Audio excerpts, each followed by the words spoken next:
Okay, I want to show you. All right, so we did that. So related rates, you think about rates as being, like I said, it could be like kills per game in a volleyball match or goals per game in soccer or basketball or something. And then related, like brothers and sisters, right? They're related to each other somehow. Now, usually when we find the derivatives of independent variable as x and the dependent as y, well, sometimes your independent variable might be some other variable that's inside of x. And usually that's going to be time. So x depends on time, and then y depends on x. Okay? So before we get to the word problems, we're going to do some baby steps here. Okay, so you have this example.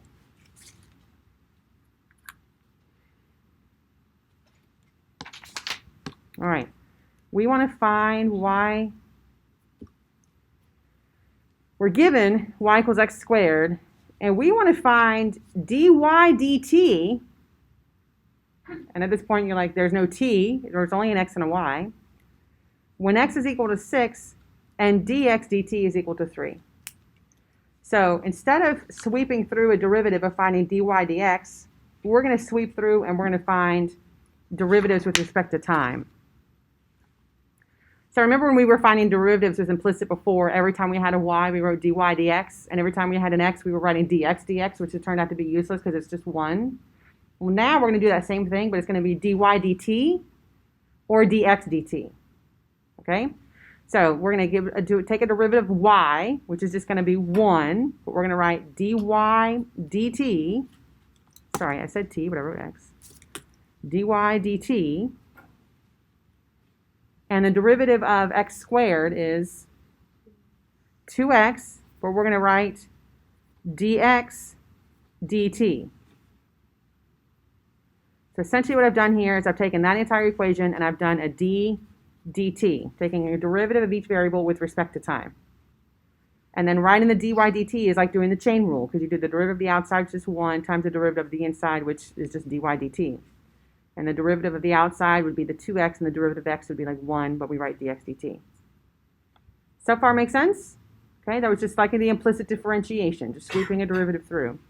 Now it says to find dy dt, so we want to find dy dt, when x is equal to 6, so we'll make that substitution, and dx dt is equal to 3, we'll make that substitution, and we're going to end up with a number for our answer.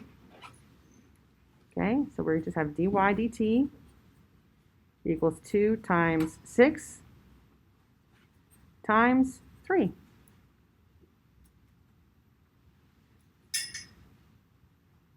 And how much is that? 36, yep. So dy dt is 36. And so that's a bit like the process that we're going to see with these related rates problems. Okay? All right, let's look at number 2. So here we have sort of a variation of a volume problem. We have volume equals 1/27 pi h cubed, and dv dt is 10 when h is equal to 4.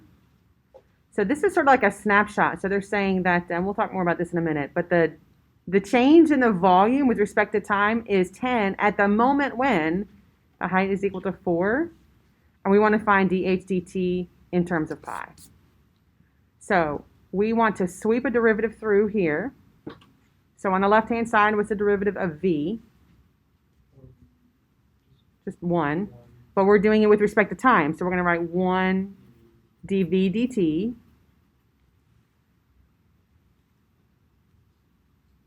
And we have 1/27 pi h cubed, and we want to find the derivative of that.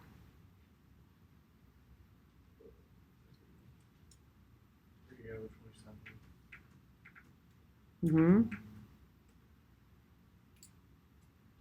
Uh-huh. That's right.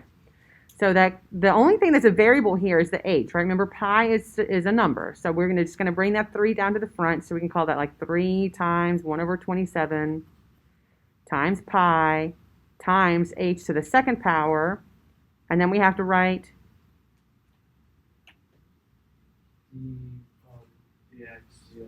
it's not a dh dt, because we're taking a derivative with respect to time. And now take a minute and substitute. So you want to find dh dt in terms of pi when dv dt is 10 and when h is 4.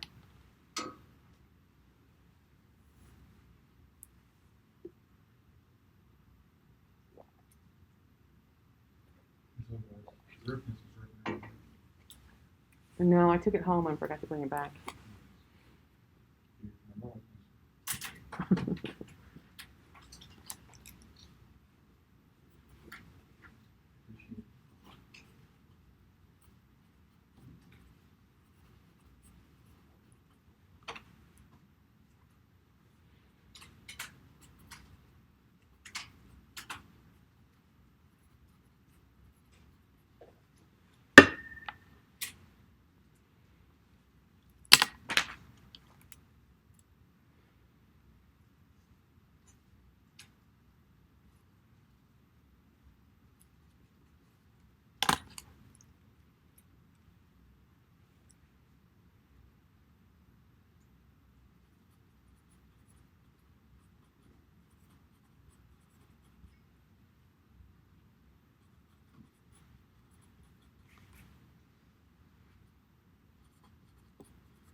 So you should have gotten 45 over 8 pi equals dh dt.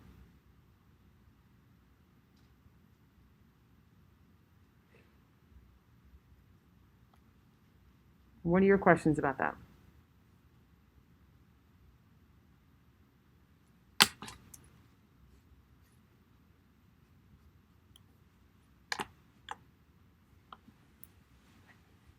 I'm kind of confused how you got from like the 16 over 9 to the next. So when I'm trying to isolate the dh dt, right, so I need to essentially divide by 16/9, which is the same as multiplying by 9/16. And then I just reduced. So for example, well, not for example, 10 and 16 are both divisible by 2. So if you divide 10 by 2, you're going to get 5. You divide it by 16 by 2, you're going to get 8. And then the 9 times the 5 gives you the 45, and then, of course, the 8 times a 1 is just 8.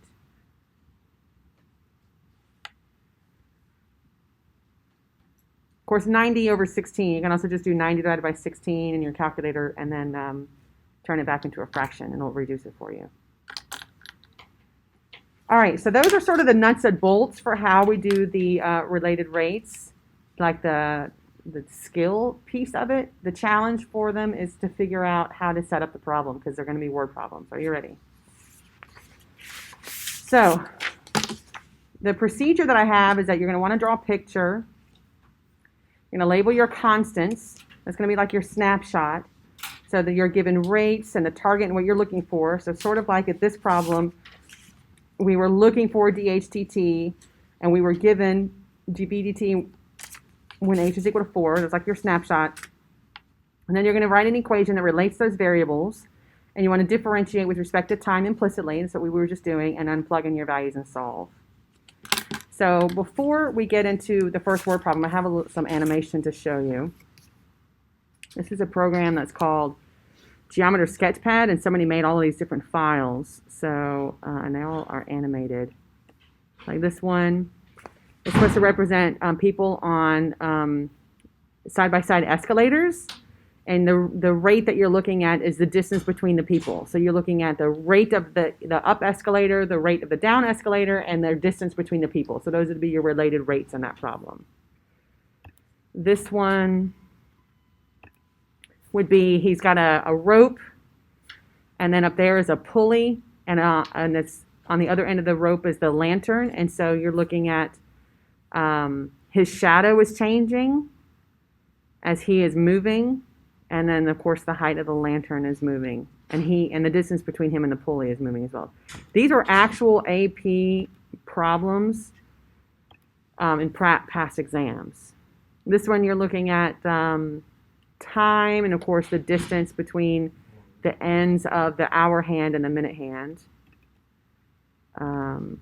This one is the rate at which you're filling the pool. You can kind of see that these show you how beautiful calculus is because these are real life situations. Somebody might want to know, how long is it going to take to fill the pool if you don't have just a regular, simple, rectangular box kind of pool. You have a pool that has different depths to it. Here we're looking at the baseball player overrunning first base. So it says a runner runs down first base at 20 feet per second. How fast is his distance from second base changing when he's 10 feet from home plate, 45 feet, 10 feet. Here's another baseball player. And he runs around the bases, first, second, third, home at 20 feet per second. How fast is his distance from home plate changing when he has run 150 feet, 200 feet, 300 feet, and so on. So these are all things that are, and this is a good one. I like this one because we might do something similar to this. You're talking about a spherical balloon, and it's inflated at 10 cubic centimeters per second. So that's the volume, right? The volume is changing. And then how fast is the radius changing at one particular moment when the diameter is 1, when it's 2, when it's 4, etc. So looking for another right there. And then there's more. Oh, this is kind of fun. This one is a bit dramatic because you think that it might. Uh-oh. Whew. Thought they were going to crash, didn't you? So you're looking at how fast are the car and the truck approaching each other at time equals 0, time equals 4, time equals 5 seconds. Let's see if there's anything else here I wanted to show you.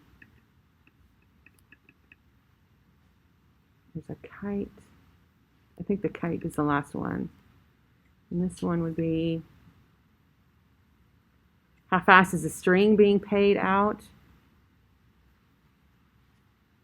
You got your angle is changing, the string length is changing, etc.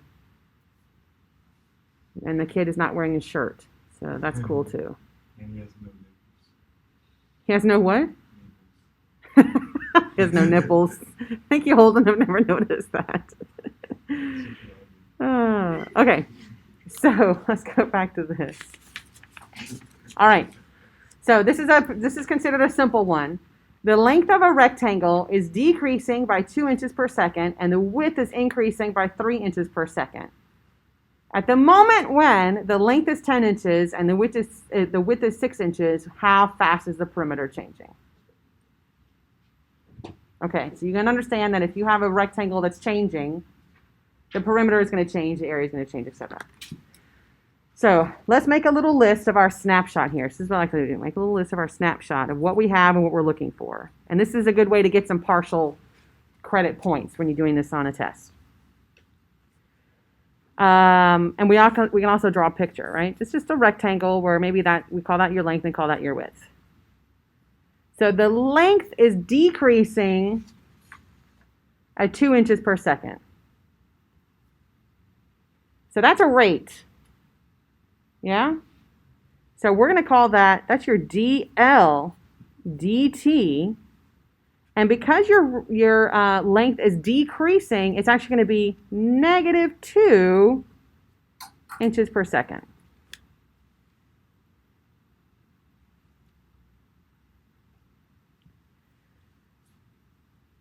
The width is increasing 3 inches per second. So what do you think we're going to do there? Exactly. dw dt equals 3 inches per second. I do like to write down the units in here. Obviously, you don't have to, but I do because it helps to reinforce the fact that it is a rate. And anything that's a rate is going to be d something dt. When the length is 10 inches, so that's just a simple linear measurement. That's just going to be your length is 10 and the width is 6. How fast is the perimeter changing? So what are we looking for? D.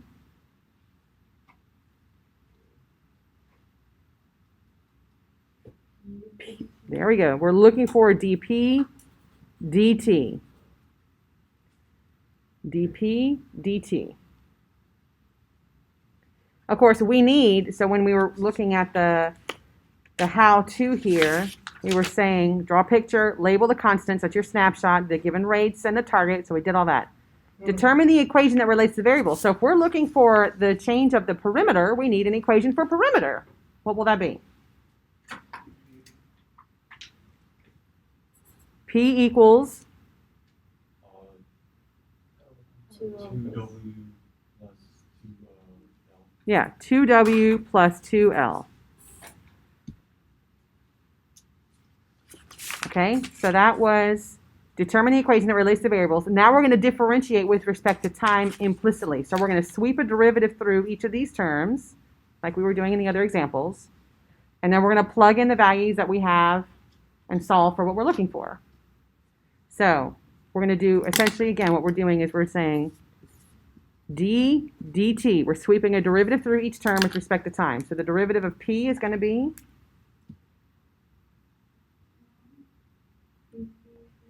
right, 1 dp dt equals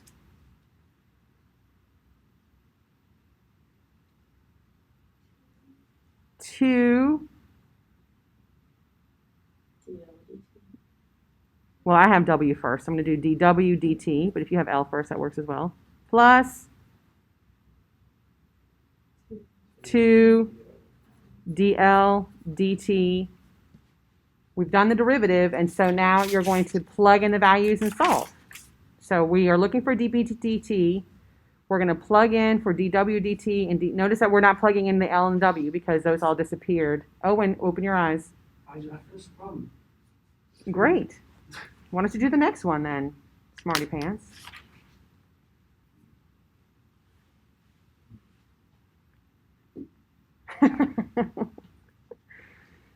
Oh.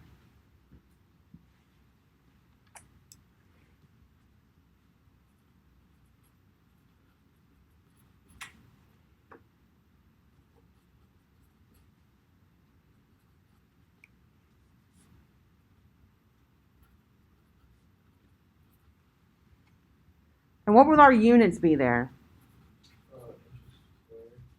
Is it? Yeah, it would still be inches per second. And again, I'm not picky about the units. This is not a science class, but it is useful to know what your units are. Okay, what did you think about your first related rates problem? Yeah, that one was not bad, right? I definitely consider that one an easy one. And this is not AP calculus, so we're not doing super hard ones. All right, we have another one that's a rectangle. By the way, your homework tonight is delta math. Owen's favorite. All right, the length of a rectangle is decreased. Do you want some time or some guidance on this one? Okay, how about I'll give you some time. Definitely try to set up your snapshot. And then I'll jump in and help.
All right, so here's my snapshot. The length is 10, the width is 6. We're looking at another negative because it's decreasing. That's a common mistake that students mess up is they don't see the decreasing and they forget the negative. So dl dt is negative 2. dw dt, whoops, I wrote 6, it's 3. And then we're looking for dA dt. Okay, so hopefully everybody got that snapshot. I might be worth like a point on a test. Okay. So we need an equation that relates the area, the length, and the width. What would that equation be? Yeah, so area equals the length times the width. So we want to take a derivative. We're going to sweep a derivative all the way through this whole thing. So d dt. And we have to do the product rule. Okay? So the derivative of a, that's just going to be dA dt. And remember with the product rule, the L could be like your u function and the w can be your v function. I'll give you some time to do the product rule with that, and then I'll jump in.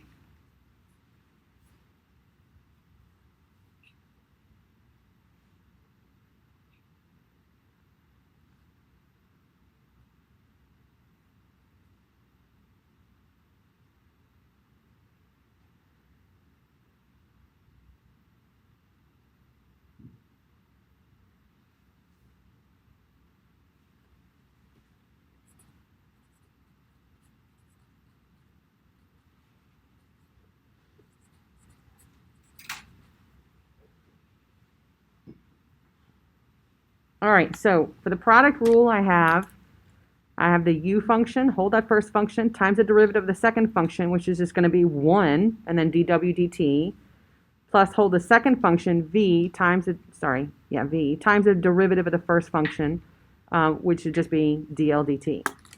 And so that's it. There's really no simplifying to do here, so my next and final step would just be to substitute the values in and solve for dA dt.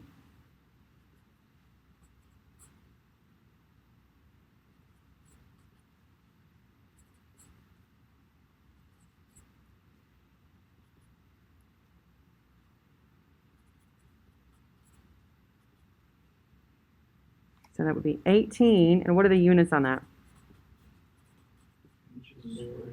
Square inches per second. There is a difference between squared inches and inches squared. It's inches squared is the proper way to say it. Because 4 inches squared is not the same thing as 4 square inches. I'm sorry, I think I said it wrong. The proper way to say it is to say square inches, even though you write inches squared. Because if you do 4 square inches, then you're saying, like, if you have, if you imagine like floor tiles, and you've got 4 of them, and they're all 1 by 1 square, and you've got 4 square inches, that would be 4 square inches.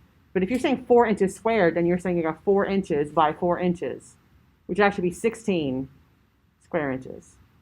So it's technically correct to say square inches. If you're paying any attention to real estate, they always talk about the square footage, right? The square word always comes first. It's the same idea there. All right, number 5. Before we get to number 5, I have some animation to show you this one.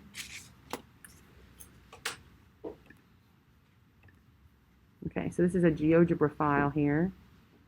The base of a ladder, a 10-foot ladder, is moving away from the wall at a speed of 1 foot per second. How fast is the top of the ladder traveling when the base is 6 feet from the wall?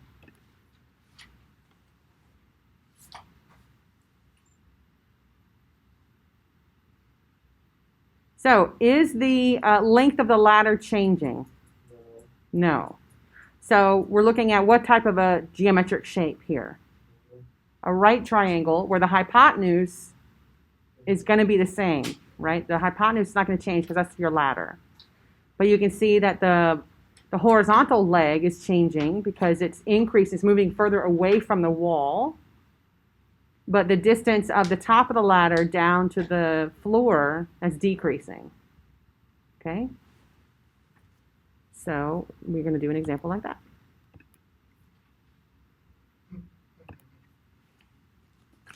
Here we go.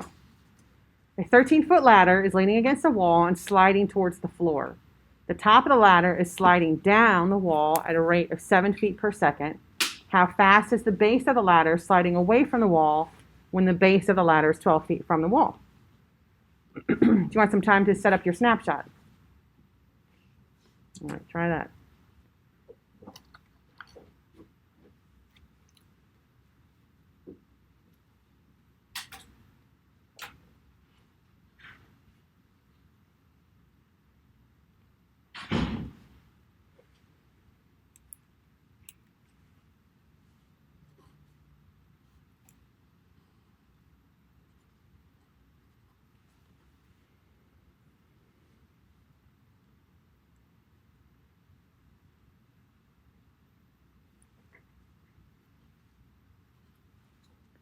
Okay, I'm going to go ahead and jump in here because this is maybe a little bit different. I went ahead and drew my right triangle. The hypotenuse, of course, is going to be 13 because that's the length of the ladder. And then for the horizontal leg, I called it X, and for the vertical leg, I called it Y, but you can use, base and height if you'd like. It says the 13-foot ladder is leaning against the wall, sliding towards the floor. The top of the ladder is sliding down at a rate of 7 feet per second. So what's that going to be? The top of the ladder sliding down 7 feet per second. -7 is equal to what? Yeah, for my picture, dy dt is -7 feet per second. How fast is the base of the ladder sliding away from the wall? So what are we looking for? Right, so dx dt equals question mark.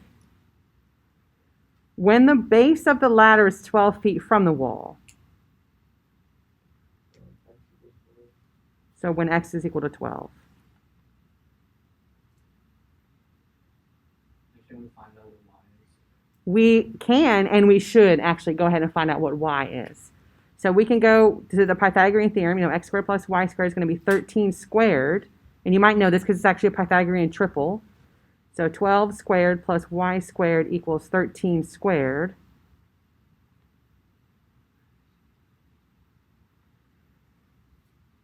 So y is equal to 5. Nice, Charles.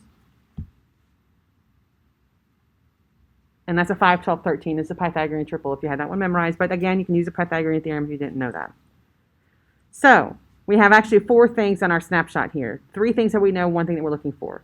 And we need an equation that relates the x and the y and the 13. So what's that equation going to be? I already used it. The Pythagorean theorem. So we're going to set up x squared plus y squared. Now what I could do, and I'm not, but don't write this down. I could do z squared. And then when I do the derivative of z squared, that's going to be like 2z dz dt. But dz dt would be 0 because the ladder is not changing, right? So what I'm actually going to do, because it's not changing, I'm just going to go ahead and call this 13 squared. So x squared plus y squared equals 169. So that is the equation that I'm going to sweep my derivative through. So I'm looking for d dt of that equation.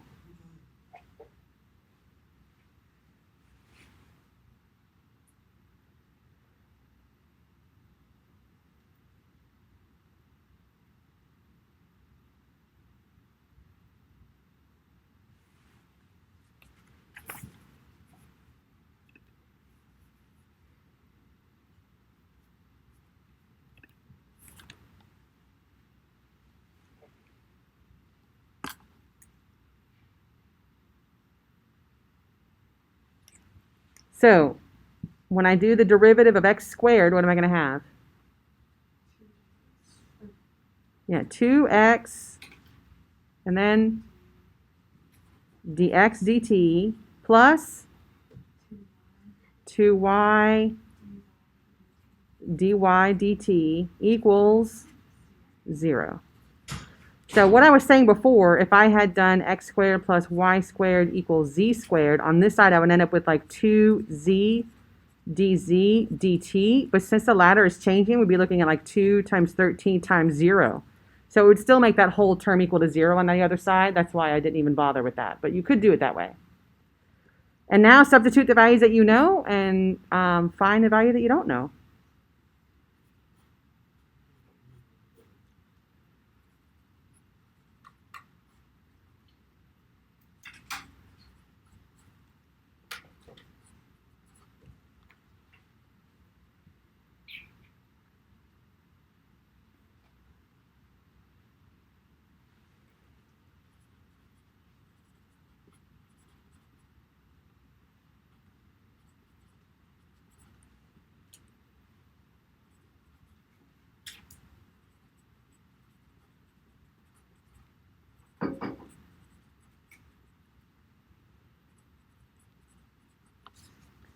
So that's about 2.9, and what would our units be on this?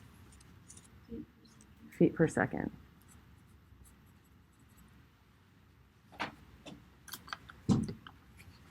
No, just checking that it makes sense that we ended up with a positive value because the X represented the floor, the distance of the from the wall to the base of the ladder.